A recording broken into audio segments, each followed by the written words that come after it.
cô đơn bơ vơ cất bước trong đêm. Tôi như con chiên đi lang thang lạc đường về, đường đời gập ghềnh bóng tối vây quanh, biết nơi đâu nhà. Còn mong ước thấy ánh sáng Chúa trong đêm mịt mù, Ngài tìm gặp con đang chơi vơi giữa lối gian nguy.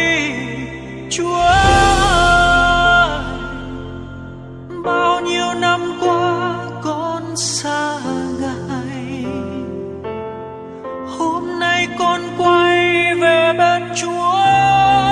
Chúa ơi, xin Ngài đón con trở về, bước chân lạc lầm